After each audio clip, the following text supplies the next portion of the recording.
Hermanos queridos, bienvenidos por este primer culto dominical y también bienvenidos los hermanos que cada domingo se conectan con nosotros en este horario para adorar a Dios y también para escuchar su palabra. Muchas gracias por la honra que el Señor me ha dado. Toda la gloria, el honor es para Él. Dice Primera a los Corintios 15:10, la primera parte. Pero por la gracia de Dios soy lo que soy, y su gracia no ha sido en vano para conmigo. Otra vez, pero por la gracia de Dios soy lo que soy, y su gracia no ha sido en vano para conmigo. Todo honor para el Señor, nuestro bendito Salvador, nuestro Señor Jesucristo. Vamos a meditar en el capítulo que nos toca hoy, y Milagro está celebrando 111 años, y hoy toca la predicación 111, porque son 50 predicaciones de Génesis, 40 de Éxodo y 21 predicaciones con la de hoy de Levítico. Eso significa que hoy es la predicación 111 por los 111 años de cantonización de nuestra ciudad. Y el tema para el capítulo 21 es llamamiento a vivir en santidad. Ese es el tema de Levítico. Dios nos llama para que seamos santos. ¿Por qué? Porque Él es santo. Vamos a buscar unos textos de la palabra del Señor que hablan de la santidad. Y en Levítico habló Jehová a Moisés para que le diga al pueblo que debe vivir santamente. Vivir santamente implica vivir apartados solo para Dios. Vivir santamente implica ser usado únicamente por Dios. Uso exclusivo de Dios para Él. Y por eso nos apartamos de personas que nos pueden contaminar y de las prácticas de la cultura y de las prácticas del mundo que pueden influir. Ese fue el pecado de Israel. Israel dejó permear las prácticas mundanas dentro de ellos. Y Dios les ordenó que se santificaran, que se apartaran, pero no lo hicieron. Y por esto les fue muy mal. Busquemos en Primera a los Tesalonicenses, el capítulo 4 y el verso 3. Primera a los Tesalonicenses 4:3. Pues la voluntad de Dios es vuestra santificación, apartados para Él, de uso exclusivo de Él, que os apartéis. ¿Se dan cuenta? Santificarse es apartarse, que os apartéis de fornicación, que cada uno de vosotros sepa tener su propia esposa en santidad y honor. Un matrimonio santo predica el Evangelio, un matrimonio fiel predica a Cristo. Como embajadores somos representantes de Cristo aquí en la tierra. No en pasión de concupiscencia. Concupiscencia es cometer el acto pecaminoso en la mente, como los gentiles que no conocen a Dios. Que ninguno agravie ni engañe en nada a su hermano. Significa que el hombre creyente no se enamore de la mujer de su prójimo, ni la mujer creyente se enamore del marido de la amiga, de su amiga. Que ninguno agravie ni engañe en nada a su hermano, porque el Señor es vengador de todo esto, como ya os hemos dicho y testificado. Pues no nos ha llamado Dios a inmundicia, sino a santificación. Y otro texto, busquemos en Primera de Pedro, el capítulo 1, los versículos 14 al 16. Primera de Pedro 1, 14 al 16. Como hijos obedientes, no os conforméis a los deseos que antes teníais, estando en vuestra ignorancia, sino como aquel que os llamó. Cristo que nos llamó es santo. Y los serafines decían en Isaías 6, santo, santo, santo.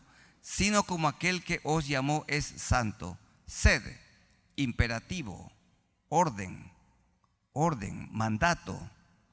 Sed,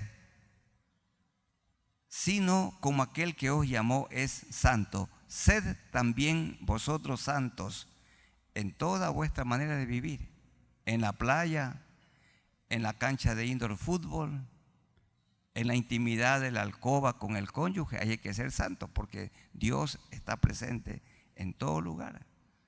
Cuando un agente de tránsito nos llama en un lugar solitario, ahí hay que ser santos. Cuando nadie nos ve, sed santos porque yo soy santo. Porque escrito está en el verso 16, sed santos porque yo soy santo. Y en la siguiente página, Primera de Pedro 2, 9 y 10.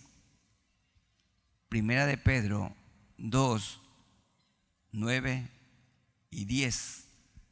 Mas vosotros sois linaje escogido, familia escogida, familia separada, real sacerdocio. Verdaderamente cada creyente es un sacerdote. Nación santa es la iglesia del Señor. Es pueblo adquirido por Dios a precio de sangre. Dicen algunos predicadores, la salvación no cuesta nada. No cuesta nada. Tiene un costo tan alto, la sangre que Jesús derramó en la cruz. Nación santa, pueblo adquirido por Dios, ¿para qué anunciéis? ¿Para qué somos santos? Para anunciar, porque cada creyente es un testigo. Qué pena que no todos los creyentes sean testigos, que no todas las mujeres creyentes sean testigos del Señor. Cada creyente es un embajador, un testigo, un atalaya, un predicador, una predicadora. Cada persona cuenta su testimonio. Cada uno es un representante de Cristo aquí en la tierra. ¿Para qué anunciéis las virtudes de la palabra de Dios? Para que anunciéis la Biblia, no nuestros pensamientos, nuestras ideas, nuestras doctrinas. ¿Para qué anunciéis las virtudes de aquel que os llamó? ¿De dónde? De las tinieblas a su luz admirable. Vosotros que en otro tiempo no erais pueblo, vivíamos en nuestros delitos y pecados, pero que ahora sois pueblo de Dios, que en otro tiempo no habíais alcanzado misericordia, pero ahora habéis alcanzado misericordia. Y el capítulo 21 de Levítico habla de lo que habla todo el libro de Levítico, santidad. Si me preguntan a mí cuál es uno de los libros que hoy se debe leer mucho, Levítico. Los 66 libros de la Biblia son pertinentes, pero para este momento, que mucha gente no vive en santidad, Levítico es un libro que insta al creyente, al discípulo de Cristo, a vivir como Jesús vivió aquí en la tierra. Siempre tenemos que preguntarnos, ¿esto lo haría Jesús? ¿Mi vida se parece a Él? ¿Hago como Él? ¿Obro como Él? El capítulo 21 habla o es un llamamiento a vivir en santidad. Y revisemos este capítulo y procurar aprender algo más en 5 partes. La primera parte, santidad en la conducta de los sacerdotes. De esta santidad se habla en los versículos 1 al 5. Miren cómo dice: y Jehová dijo a Moisés: habla a los sacerdotes. Y cada uno de nosotros es así, somos un real sacerdocio, hijos de Aarón, y diles que no se contaminen por un muerto en sus pueblos. Los paganos hacían rituales, se raspaban la cabeza o la barba, o se tatuaban el cuerpo, rasguños dice la Biblia, o aún se sacaban sangre. Así hacían los amorreos, los cananeos de alrededor de Israel. Y dice, no lo hagan como ellos. Los sacerdotes eran personas que promovían la vida abundante de quien iba a venir, el Señor Jesucristo. Por eso dice en el verso 2, mas por su pariente cercano, por su madre o por su padre o por su hijo o por su hermano o por su hermana virgen, a él cercana, la cual no haya tenido marido, por ella se contaminará. Es decir, podía presidir el funeral. Verso 4, no se contaminará como cualquier hombre de su pueblo, haciéndose inmundo. ¿Por qué? Porque en los velatorios, cuando alguien moría, dice el versículo 5, en las prácticas paganas se hacían tonsura. No harán tonsura. Tiene que ver con raparse, tiene que ver con sacarse todo el cabello. Está bien cuando se le cae de manera natural, pero no hacerlo a propósito. Hay muchas personas hoy, principalmente hombres, que se hacen marcas, un modelo muy extraño. Dice el verso 5, no harán tonsura en su cabeza, ni raerán la punta de su barba, deformándola, ni en su carne harán rasguños, es decir, tatuajes. ¿Por qué? Porque ya saben ustedes, contamina la sangre, y también nuestro cuerpo es templo del Espíritu Santo de Dios, y Él vive dentro de nosotros, y hay que cuidarlo, porque es para Él. Él vive en la persona del Espíritu Santo. En segundo lugar, Dios le habló a su pueblo y nos habla hoy a nosotros de la santidad en el matrimonio de los sacerdotes. Miren cuál era la exigencia para ellos en los versículos 6 al 9. Santos serán a su Dios y no profanarán el nombre de su Dios, porque las ofrendas encendidas para Jehová y el pan de su Dios ofrecen, por tanto serán santos. A Dios le presentaban animales sin defectos, y Él quería que los sacerdotes se presenten delante de Dios sin defectos morales, con una vida limpia. Dios también demanda esto de nosotros hoy. Es verdad, tenemos una naturaleza caída con la que todavía luchamos, que nos inclina a lo malo, pero debemos de procurar en el nombre del Señor que esa vieja naturaleza permanezca aplastada o sepultada, y permitir que Cristo reine dentro de nosotros, permitir que Cristo gobierne nuestra mente, corazón y conducta. Dice el verso 7, con mujer ramera, habla del sacerdote. Ya saben, ramera, una prostituta, o infame. Infame significa chismosa, calumniadora, no se casarán. Y también hoy, a no ser que sea una mujer que se haya arrepentido, ni con mujer repudiada. Estas eran las exigencias para los sacerdotes, o sería para los pastores de hoy. Repudiada significa divorciada de su marido, no se casará con ella, porque el sacerdote es santo a su Dios. El dirigente de la iglesia debe ser santo, y también de esto habla Pablo, marido de una sola mujer, como leeremos luego.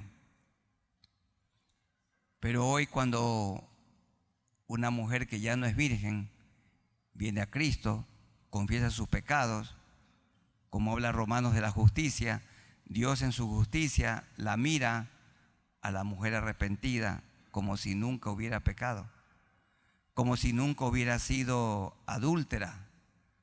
Y a la que ya no es virgen, no la mira como que ha perdido su virginidad, la sigue mirando como una persona que no ha pecado. Esa es la justicia. Dice el versículo 8, le santificarás, por tanto, pues el pan de tu Dios ofrece. Santo será para ti, porque santo soy yo, Jehová, que os santifico. Los que servimos al Señor debemos vivir enteramente santificados. Un maestro de la escuela dominical tiene que ser santo. Un maestro de grupo discipulado tiene que ser santo. No debe de enseñar un maestro que no se relaciona bien con su mujer. Primero arregle su problema. No debe enseñar en un grupo pequeño de discipulado una mujer que no se relaciona bien con su marido, o que sus hijos están descuidados. Tiene que ser ejemplo.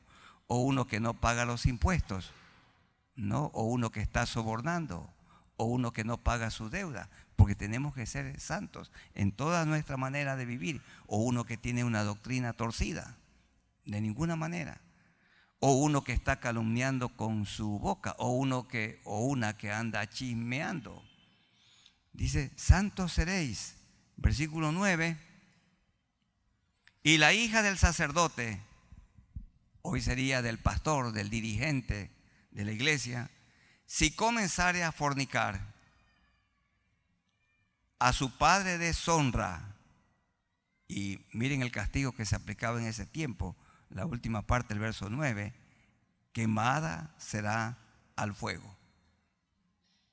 Hoy no practicamos esto, pero una hija fornicaria o un hijo fornicario, aramella, va a afrentar la vida del dirigente, del pastor o del maestro de un grupo discipulado o de un diácono, una diaconisa, de toda persona que sirve a Dios. Por esta razón, aquí lo que está diciendo es que nosotros, los pastores, debemos tener mucho cuidado de nuestros hijos y dedicarles tiempo en su formación espiritual, porque si alguna de nuestras hijas fornica o adultera cuando ya se case, es una afrenta. Y si el hijo fornica o adultera, es una afrenta para el ministerio de su papá. Eso está diciendo el versículo 9. Por lo tanto, se demanda santidad en el matrimonio, porque el adulterio es un pecado que el Señor perdona, pero quedan huellas, y las huellas dice que es una vergüenza para toda la vida. Y su afrenta, dice Salomón, nunca será borrada. En tercer lugar, santidad del sumo sacerdote. Hermanos queridos, todos tenemos que ser santos, pero al dirigente de la iglesia se le exige más santidad. Y al sumo sacerdote se le exigía más, porque tiene que ser ejemplo para los demás. Y de esto se habla en los versos 10 al 15. Veamos la santidad del sumo sacerdote, 21, 10 al 15. Porque estos sacerdotes y este sumo sacerdote apunta a Cristo. Y el sumo sacerdote entre sus hermanos, sobre cuya cabeza fue derramado el aceite que representa el Espíritu Santo, aceite de la unción, y que fue consagrado para llevar las vestiduras especiales, no descubrirá su cabeza, ni rasgará sus vestidos. Rasgará sus vestidos significa que el sumo sacerdote no tenía que ser un hombre violento, un iracundo, un hombre agresivo, rasgar las vestimentas de enojo, no, sino un hombre controlado por el Espíritu Santo de Dios. Verso 11, ni entrará donde haya ninguna persona muerta, ni por su padre ni por su madre se contaminará. Los otros sacerdotes sí podían estar en el velatorio de algunos de sus familiares cercanos, pero el sumo sacerdote no. Verso 12, ni saldrá del santuario, ni profanará el santuario de su Dios, porque la consagración por el aceite de la unción de su Dios está sobre él, yo Jehová. Y había exigencias, y una importantísima: tomará por esposa a una mujer virgen. Quiere decir que una persona que tiene la vocación para pastor, llamamiento para servir a Dios como pastor, tiene el llamamiento, la vocación, tiene el don, debe de tomar una esposa virgen, una mujer virgen. Si Dios le da esa bendición, bien. Pero puede ser una chica que ha fornicado, pero se ha arrepentido. Y a la que ha fornicado y se ha arrepentido, en su justicia Dios la mira como si no hubiera fornicado. Dios la mira como virgen. La mira como antes de su caída. Entonces la esposa tiene que ser una esposa fiel. Eso sí. Una que se ha arrepentido. Y cuando se unen dos fieles, dos personas que temen a Dios, ese matrimonio es para toda la vida, porque el matrimonio es un pacto. Le preguntaba a los jóvenes, ¿qué sostiene un matrimonio? ¿El amor o el pacto? El pacto. Porque muchísimos dicen, yo ya no la amo. ¿Y Dios qué dice? ¿Y a mí? ¿Qué me dice eso? El matrimonio es un pacto solemne y sagrado que no se rompe. Antes que el amor, el matrimonio lo sostiene el pacto. Es un pacto indisoluble. Es un pacto para toda la vida. Es un pacto que no se debe romper. Y muchas mujeres dicen, yo ya no lo amo. Pero ¿y el pacto? Miren, Dios hizo un pacto con nosotros. ¿Qué pacto? Que ya no va a destruir la humanidad a causa de nuestra desobediencia con agua. Ya no va a enviar un diluvio. Y Él ha cumplido su pacto. ¿Qué señal del pacto? El arco iris. Y yo tengo una señal de pacto aquí. Y mi esposa tiene una señal de pacto. Y yo tengo que cumplir con mi pacto, que lo hice el 21 de diciembre de 1991 a las 9 de la noche. Para toda la vida. Hay que amarla a la esposa, las mujeres a su esposo, pero conservar el pacto. No es un simple contrato. El contrato se lo hace por duda. Contrato es inseguridad. Fírmame este papel porque tú tienes cara como que no me vas a pagar. Pero en cambio el matrimonio es un pacto solemne y sagrado.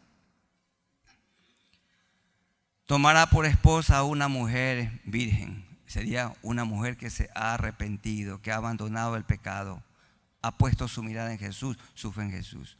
No tomará viuda, ni repudiada, significa divorciada, ni infame, chismosa, ni ramera, prostituta, sino tomará de su pueblo una virgen por mujer.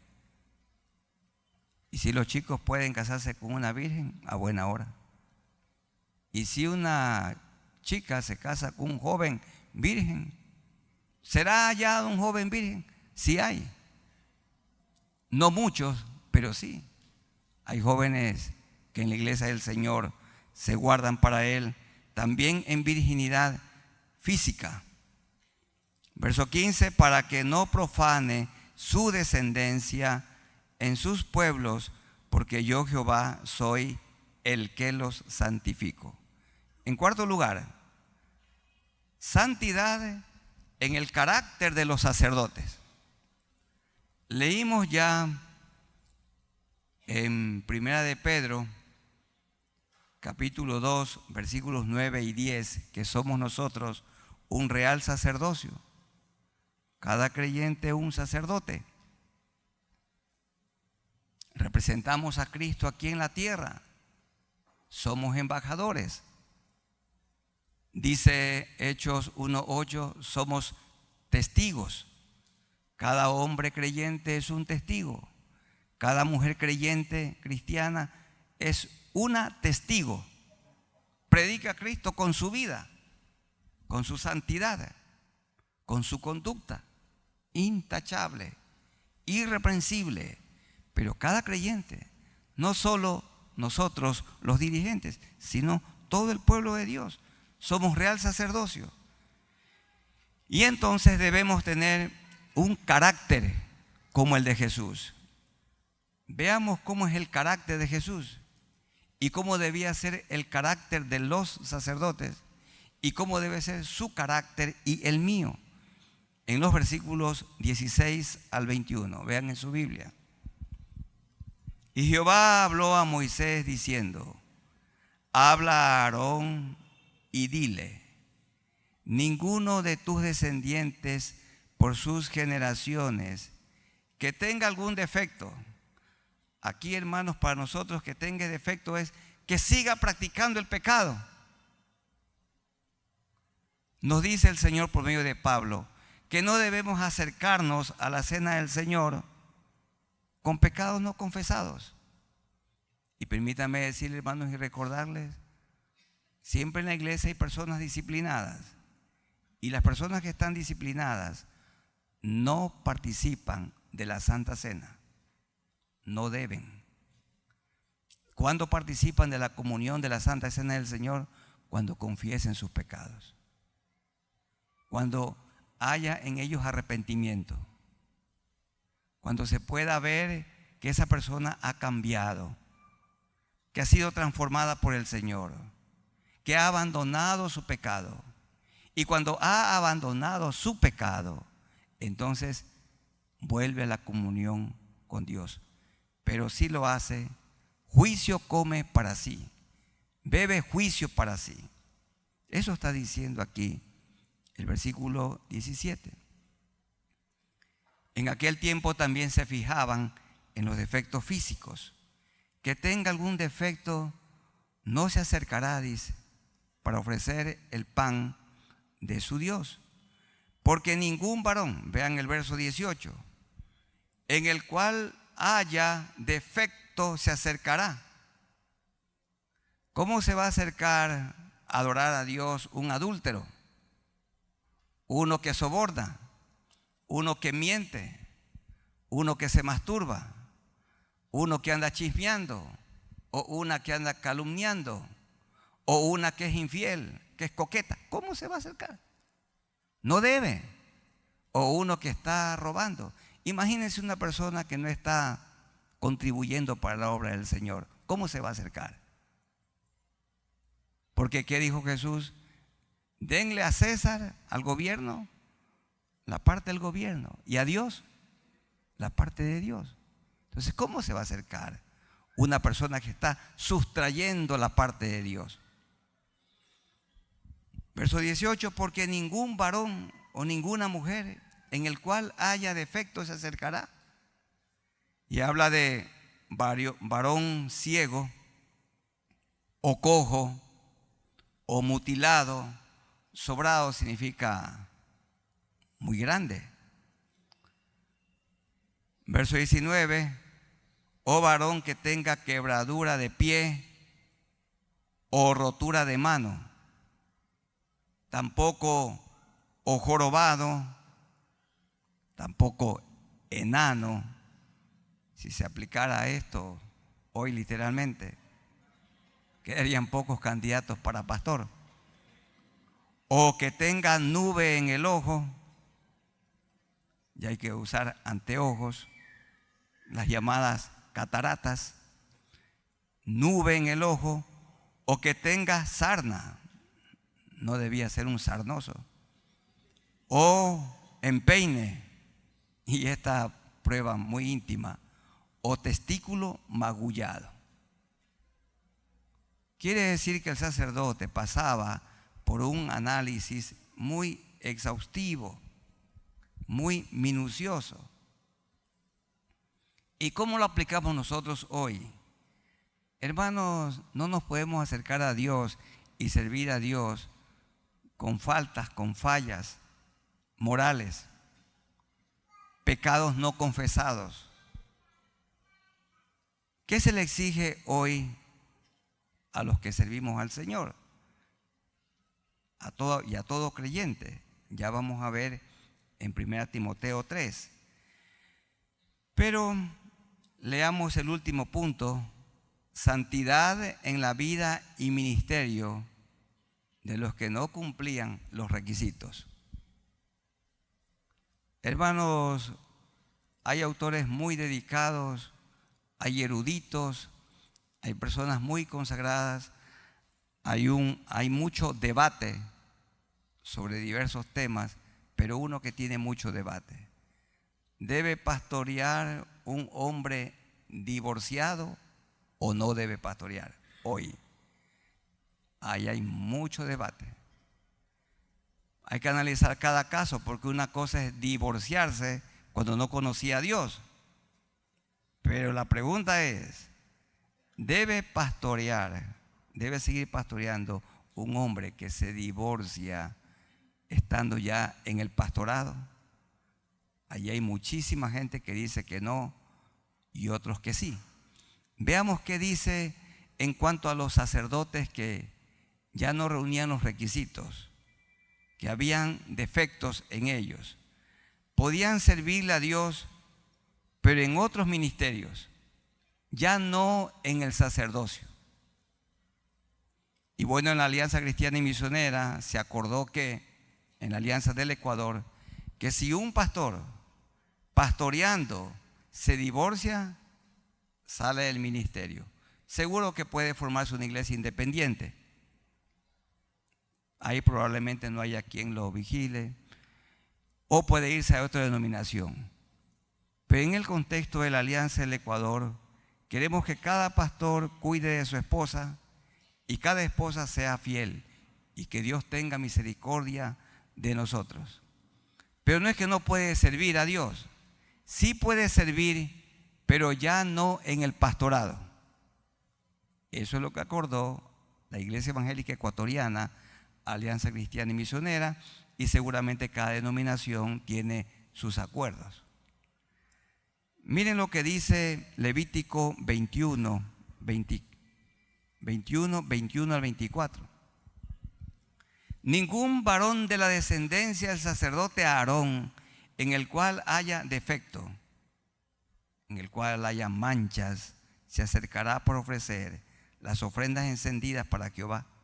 Ya no podía entrar ni al lugar santo.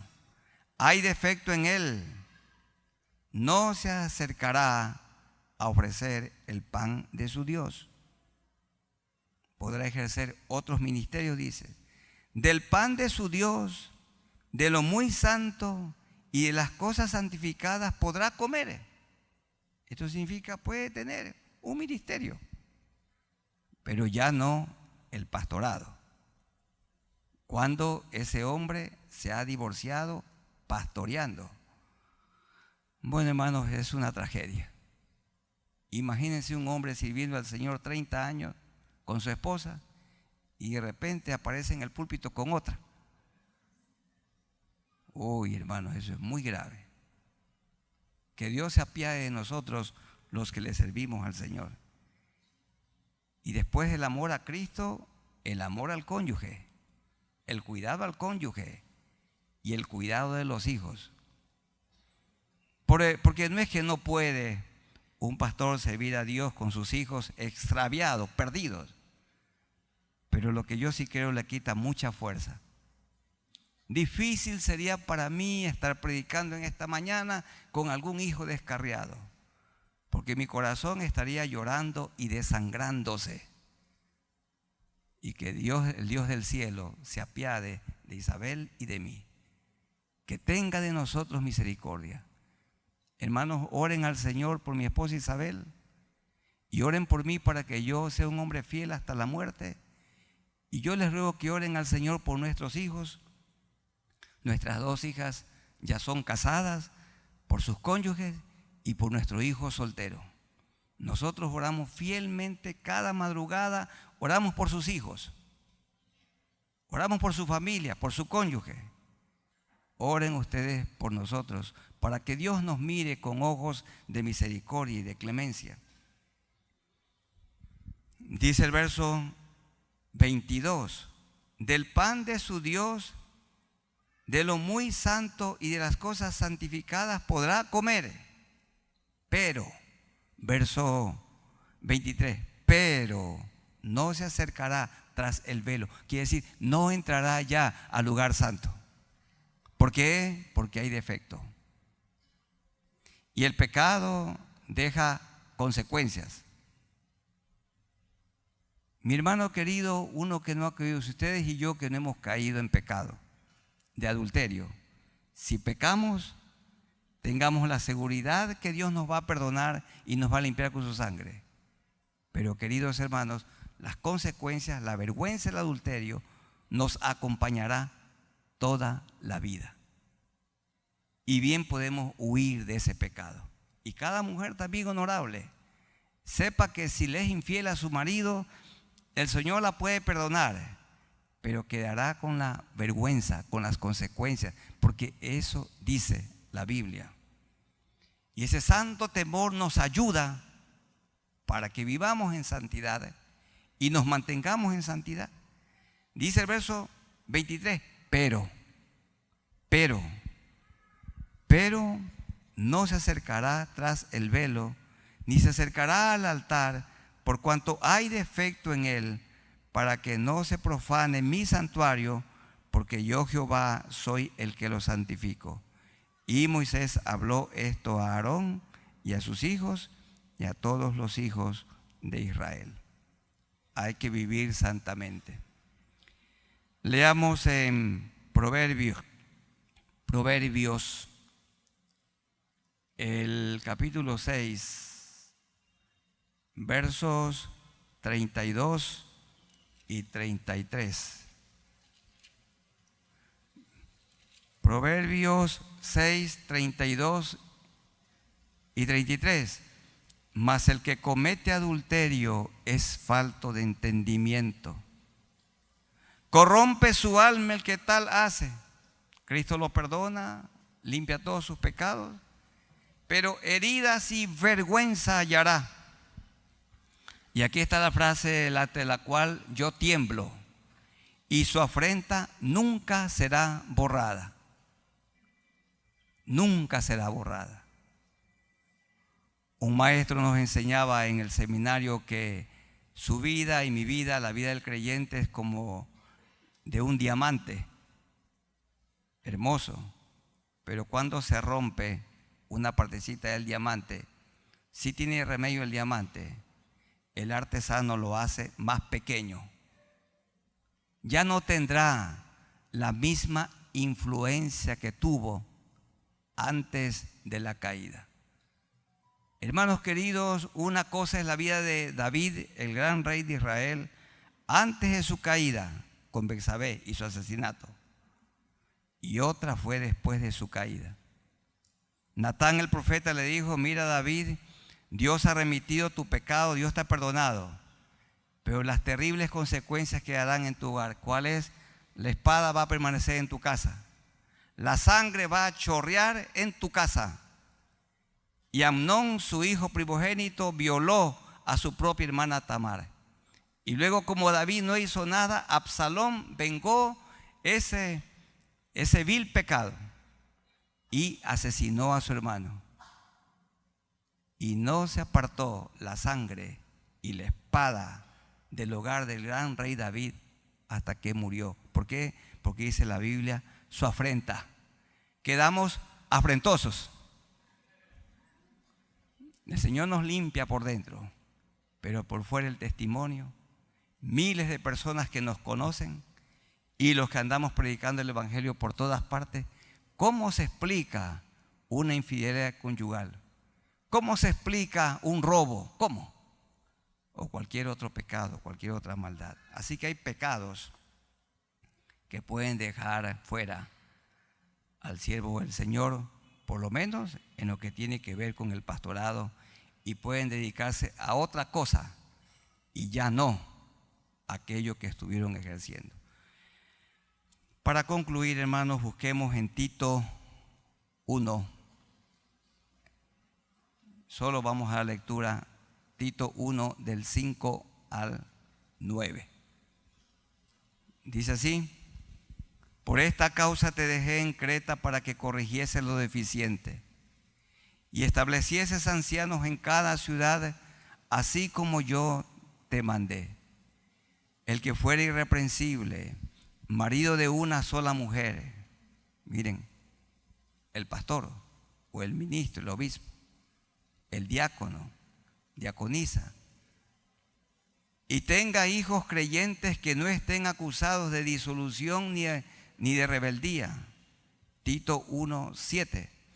Porque es necesario que el obispo, que el pastor sea irreprensible como administrador de Dios, buen administrador de su tiempo, del dinero, de sus dones, de la iglesia. Irreprensible como administrador de Dios, no soberbio, no orgulloso, no iracundo. Iracundo es amargado, que nutre la ira. No iracundo, no dado al vino, no un borracho, ni una gota de vino. No pendenciero. Pendenciero significa que amenaza, uno que atemoriza a los demás. No pendenciero, no codicioso de ganancias deshonestas, sino un hombre contento con lo que Dios le da por medio de la iglesia. Sino hospedador, verso 8, amante de lo bueno, sobrio, justo, santo, dueño de sí mismo significa dominio propio, retenedor de la palabra, de la Biblia, la palabra de Dios, palabra fiel, tal como ha sido enseñada. Cristo le enseñó la palabra a Pablo, Pablo se la enseñó a Tito, y Tito tenía que enseñar a los ancianos, de los que se nombra en el versículo 5, y los ancianos tenían que predicar fielmente la palabra en cada ciudad.